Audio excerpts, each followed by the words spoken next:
मित्रांनो, तुमचं पुन्हा एकदा सुमिरित मराठी ह्या यूट्यूब चॅनेलवर स्वागत आहे.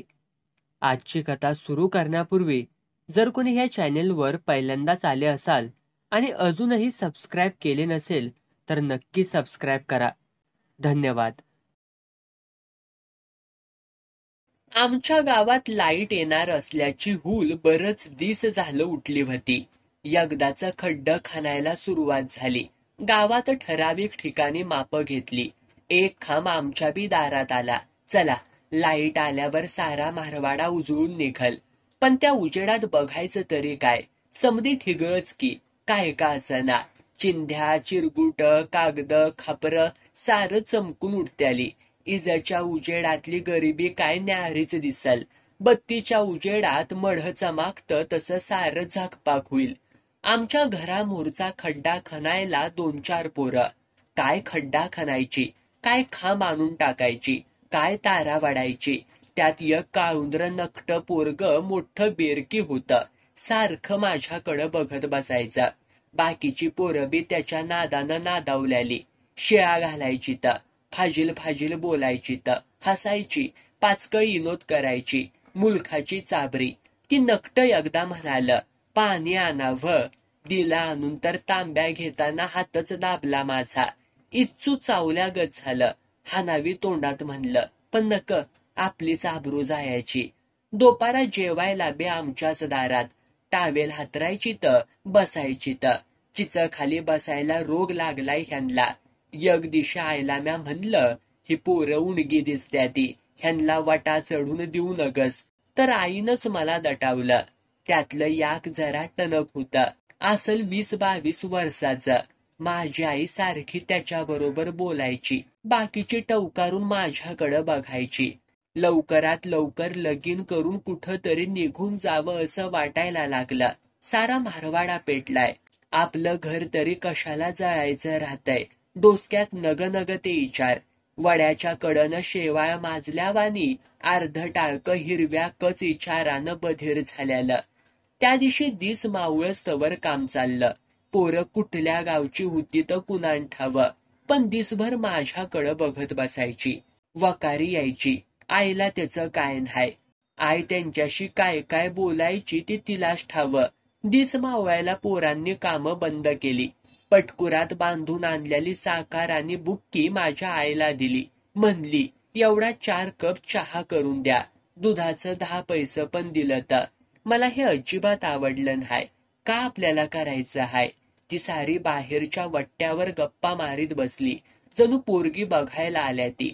आय बी अडपाट. मला चहा घेऊन बाहेर पाठवलं. चहा द्यायला गेली तसं त्या नकट्या पोरानं सरळ माझ्या छातीलाच हात लावला. खच्चून वरडावं असं वाटलं. भरकन घरात आली. कशी तरी चहा देऊन घरामागं तांब्या घेऊन गेली. जळला तिकडं शेजार धर्म. रात्री झोपताना आईनं विचारलं, लते कसा ग वाटला तुला त्यो पोरगा? कंचा, त्यो गिट्टा, साधारण काळसर हाय त्यो. कोण? त्यो काळा डुक्कर छापू होय, इदराट मेला. अगं थांब, त्याच्याशी तुझं लगीन करायचा विचार चाललाय माझा. आई, 8 दिवसाचं एकदमच वराडली. तुझ्या अक्कल कुठेही रड करायला गेल्या व्हय? काय काळजी हाय का नाही तुला माझी? माझी आई जरा गप्प झाली.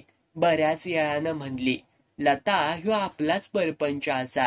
सकाळी कमवावं तवा रात्री कुठं तुकडा मिळतोया. तू बापा यगळी पोर. कुठं हुंडा द्यायला पैसा आहे व्हय आपल्याकडं? ती पोरग दिसाचं 5 रुपये कमिवतया. शेजारच्या कठापूरचं हाय, गाव जवळ. मला बी आणि तुला बी या जायला बरं. अगं तुझी काळजी हाय म्हणूनच सारं विचारणं करत्या मी. माझ्या डोळ्यामोर 7वीच्या पुस्तकातला शिरपा उभा राहिला. हातात बंदूक घेऊन ठो ठो करणारा.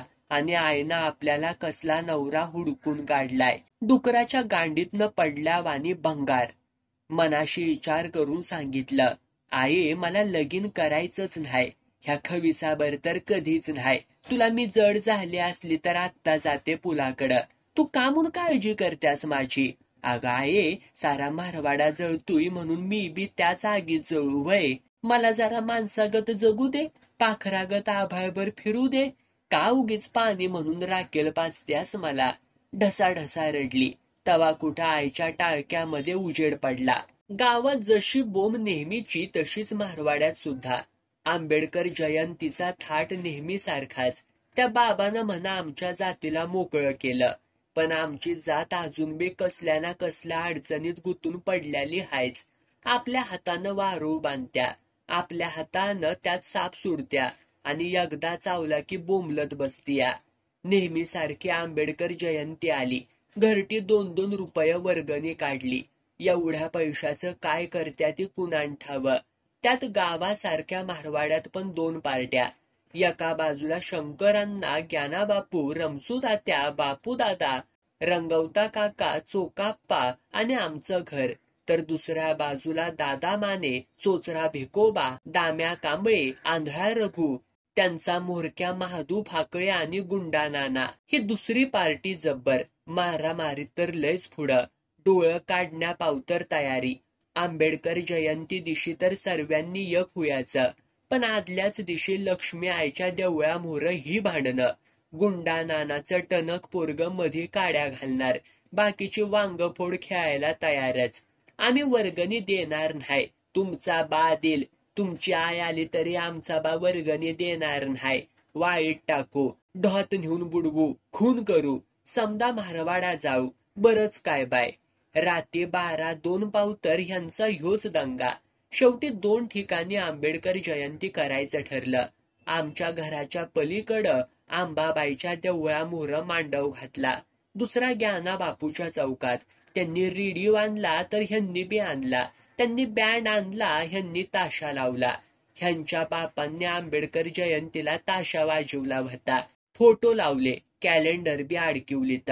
गाणी वाजवायला सुरुवात झाली. मायाच्या मळ्यापासून कोळ्याच्या जाळ्यापर्यंत सर्वी गाणी. काय म्हणायचं ह्या माणसासनी. खुळसाट बोड्याची. मध्ये बिचाऱ्या आंबेडकरांचं हाल. सर्वी मिळून गावकऱ्यांना बोलवायला गेली. त्यांच्या माग पोरं पोरी. मी रामोशांच्या वस्तीजवळ उभा राहून बघितलं तर पारा शेजारी माणसांचा गराडा. सारी म्हार गावकऱ्यासनी म्हणत होती, आंबेडकर जयंती हाया, मारवाड्यात सभेला चला. पारावरला एकबी ढोल्या बोलत नव्हता. पाटील सरपंच पुन्हा पुन्हा तंबाखू खाऊन थुकत होता. कटाळा आलाय, अजून जेवण हुयाचं हाय, फांताळात पाणी पाजायला जायचं हाय, घरी बायको आजारी हाय. आजच जयंती घ्यावी असा काही नेम हाय का? घेऊ 4-8 दिवसानं सवडीनं. अनेकांची अनेक उत्तर. तेवढ्यात भेलकंडत संजा बुवा आला, जाम पेलेला. तुमच्या आईला पठाण लावतो धडग्यांनो, आंबेडकरांची जयंती करतायसा आणि पारावरल्या माणसासनी बोलवतायसा व्हय? टकुरच फुडीन एकेकाचं पुन्हा जर पाराखाली दिसलासा तर. असं म्हणत त्यानं एक धोंडा भिरकिवला. रंगवता दादाच्या पिंढरीवरती निब्बार लागला. रुपया एवढा टवका निघाला. म्हार बेहाय पळली. आंबेडकरावरची भाषणं तर बाजूलाच राहिली. आपापसात सारी भांडत भांडत झोपली. रेडिओ आपला सुरूच. 80च्या बाचा आग्रह झाला म्हणून मी आंबेडकराच्या वरती 4 शब्द सांगितलं तर साऱ्या बाया चपापल्या. साऱ्या मारवाड्यात स्टेजवरनं बोलणारी मी पहिलीच पोरगी. आंबेडकर बाबांचा अख्खा धडा पाठ होता म्हणून दाखवला. पारावरल्या माणसांनी पण भाषण ऐकलं म्हणा. नंतर 8 दिवस त्याचीच चर्चा. भाषणाचं निमित्त करून गावातलं कुणी बी यायचं. पाठीवरनं हात फिरवायचं. छातीवरती नजर ठेवून भाषण छान झालं म्हणायचं. आईला काय बरंच वाटायचं. कुंच्या आईला पोरीचं कौतिक आवडणार नाही, पण मी पार घुसमटून जायची. 2-4 दिवसानं पाटील चिलीम पेत पेत आला. आईला म्हणला, त्या पोरीच्या नरड्यात पार ठास जरा. उगीच मराठी जातीवरती रेडिवातनं राग काढतीया. तिच्या बाप जन्मी आज पावतर कुणी बोललं होतं का असं? उगाच महाराच्या जातीनं नको नको ते नखरं करून हाय. नंतर माझ्या ध्यानात आलं, त्या धड्यात अजिबात बदल न करता मी जसाच्या तसा तो धडा म्हणला होता. अस्पृश्यांना मराठ्यांचा होणारा त्रास नाहीसा झाला पाहिजे. या वाक्यावर पाटील गरम झाला होता. तो सगळा दिवस नुसत्या विचारातच गेला. आईबी म्हणली, आपलं काम भलं आणि आपण भलं. जळलं तिकडं भाषण. त्यो आंबेडकर बी नको आणि ती साळा बी नको आपल्याला. त्या दिवशीच पाटलाच्या सांगण्यावरनं माझ्या आईनं माझी सारी पुस्तकं जाळून टाकली. या सगळ्या घटनेचा एक फायदा झाला. आंबेडकर बाबा काळजात रुतला. खऱ्या वादळाची जाणीव झाली. गपगुमान बसून उपेग नाही ह्याची बी जाणीव झाली. चला, गडी माणूस म्हणून जन्माला आल्या असं समजून होईल तेवढा हातपाय हलवायचं. तर मनाचा निश्चय झाला. सगळी चीज अंगावरती पडली तरी ताठच राहायचं. मनाचा कौल माझ्या बाजूनं पडला. मग काय, काट्यावरती नाचायला काळीच तयार झालं. आईला यकायकी कणकणी आली. आधनं मधनं तिला असं बऱ्याचदा होतं. चहाचं पाणी तापवून दिलं. स्वयंपाक माझा मीच केला. दिसभर आई इवळत होती. अधनं मधनं माझ्याकडून डोसकं रगडून घ्यायची. शेरडा करडावरती नजर ठेव म्हणायची. रातीचं झोपताना म्हणली, लते उद्या काय करणार आहेस ग? बघीन काहीतरी कामाबिमाचं कुठतरी. हे बघ, उद्या येरवाळी उठून स्वयंपाक आटपून रामूच्या बेंदला जा. वांगी तोडायची हाय ती. 10 वाजाय त्यांना बाजार घावला पाहिजे. पण मी एकलीच व्हय. अगं बेंद लांब हाय म्हणून म्हणतीया. तुला काय गिळतय व्हय तिथं कुणी? जायचं सरासरा आपलं काम आटपायचं, याचं निघून. तिथं काय मुक्कामाला जायचं हाय व्हय? तेवढीच किलोभर वांगी मिळत्याली. 2 दिवस संजागत्याला. आईचा व्यवहार पटला. मी जेव्हा बेंदत पोचली तेव्हा तिथं कुणी बी नव्हतं. हिरीवरती फकस्त इंजान एकटच वानरागत गप होऊन बसल्यालं. वांग्याची झाडं हिरवी गार, निळीशार वांगी लोंबत असल्याली. बारकं वांग चघळत मी आपल्या हातातली भरल्याली बुट्टी वाफ्यात ठेवली. हिरीवर आली, चूळ भरली, हातपाय खंगाळलं.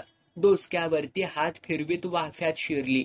वांगी तोडायला पहिल्यासारखी सुरुवात केली. सवन 2-3 वाफ झालं तरी मालकाचा पत्त्या नाही की आसपास कुणी गडी माणूस नाही. एक नवा वाफा तोडायला घेतला तवर तान्या चव्हाण आणि शंकर्या यादव लपत छपत आली. तान्यानं तर मला खोडाच घातला. आधांतरी उचलली. शंकर्यानं तोंडात बोळा घातला. सरळ शेजारच्या कुसळी गवताचा बांध वलंडून खाली खड्ड्यात नेलं. तोंडातनं सबूत सुदीक फुटना. काळीच गार झाल्यावानी जीव आकाडला. बोंबलाय पण येना. मस विरोध केला पण तान्या रगाट. माझ्या तोंडावरती सट्टाट्टा वादाळ हाणलं तर पाय पार तराटलं. डोळ्यांतल्या पाण्याबरोबर रगात साकळायला लागलं. करू नये ते केलं. जेव्हा मी सुद्दीवरती आली तेव्हा जवळ कुणी बी नव्हतं. फकस्त पावलं उठल्याली. पाताळ पार फाडल्यालं. जम्परचा तर पत्याच नाही. 17 ठिकाणी फाटल्याला. रगात निपटून काढल्यागत निम्मा परकर रक्तानं वलागार. उठाय गेली तशी बेंबी खाली निभार कळाली. डोळं अंधारलं. चक्कर आली. सुया टोचल्यावानी कमरतनच कळा निष्ठायला लागल्या. डोसकं दगडांनी टेचल्यावानी भरामलं. हातापायातलं तर वारच गेलं. अंग कुसळी गवतागत चरारलं. कुठंतरी उडून जाईन असं वाटायला लागलं. बराच वेळ तशीच पडून राहिली. थोड्या वेळानं वांग्याचा मालक आला. त्याच्याजवळ रड रड रडली. सारी कहाणी सांगितली. तो बी पान खात म्हणला, असं हुयाचंच, चालायचंच, गप बसायचं, काय करायचं कुणापुढं? शानी असलीस तर जा गुमान घरी. आनासींच्या 2 गोळ्या खा, नाहीतर ह्यो रानपाला रात्री झोपताना गिळ. उगीच दिसबीस जात्याल्याने होईल जीवाचा चोळामोळा. जरा धीर आला. त्यानं दिल्याला पाला तिथंच खाल्ला. उठली, तोंड खंगाळलं, पाणी पेली, पातळाड छाती लपवीत घरी आली. पाटीत मालकानंच 7-8 वांगी टाकली. असं कधी ना कधी होणार होतं हे मला अगोदरच वळाकलं होतं. त्यातलं आईला काहीच सांगितलं नाही. कशाला तिला आणखी त्रास द्यायचा?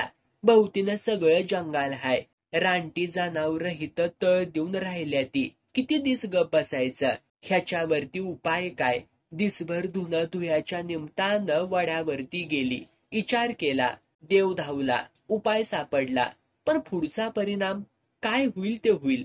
पुरं जंगलच्या जंगल पेटवायचं. काळी नसताना पेटवायचं. आगीत सारी जळत्याली. धडाडा. मराठा, बामण, पुजारी, सोनार, शिंपी आणि महार मांग सुद्धा. जाऊ द्या, एकदा जाऊ द्या तरी सारं. त्याशिवाय खरा उजेड दिसणार नाही कुणाला. गावातल्या आघाडीचे दिवटे उडवायचे. अशी बी आबरू गेल्या आणि तशी बी गेल्या. दुसऱ्या दिवशी मी लवकर आंघोळ केली, कापडं घातली, गंध लावला, मथीकडनं जराशी पावडर आणून लावली, धुणं धुवायला वड्याकडं गेली. तो तिथं तान्या बैल पाण्यावर घेऊन आला. माझ्याकडं बघून तिरकी शिळ घालायला लागला. शिळच्या आवाजानं बैल बी पाणी पिल आणि ते आपल्याकडं बी बघल असा त्याचा एकंदरीत विचार. अरे चोरा, म्या बी त्याच्याकडं बघितलं, हसला, जवळ आला. कालच्या गोष्टीचा राग आला. छे, मग न विचारता असं का केलं? विचारून जमलं नसतं म्हणून एकदा विचारून तरी बघायचं होतं. असं मग आज व्हय, पण दिवसा नाही. मग रातचं? हो, पण कुठं? तुम्ही सांगाल तिथं. आमच्या रानात. शेजारच्या ग्रामपंचायतीच्या इंजिन घराकडं बोर्ड दाखवीत म्हटलं. तिथं त्या इंजिन घरात कोण नसतं या तिथं. झालं. तान्या खुश झाला. बैल पळवीत घराकडं गेला. दिस मावळायला गडी इंजिन घरात. आमच्या घराजवळ नमी सारं बघत होती. चांगला अंधार पडल्यावर मी बी परसा कडला म्हणून तांब्या घेऊन बाहेर पडली. इंजिन घर नवीन बांधल्यालं. आतली जमीन बी अजून केली नव्हती. तान्यानं पुढं येऊन खडानखडा बाजूला केला.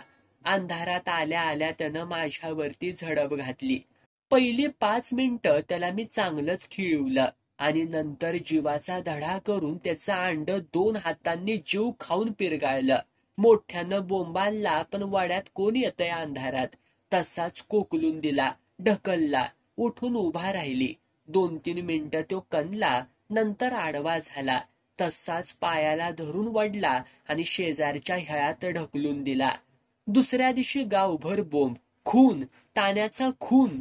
मी आपली नशेत, ह्याच नशेत मी 15 दिवसात 2 खून पाडलं. कुणी घराच्या बाहेर पडायला तयार नाही.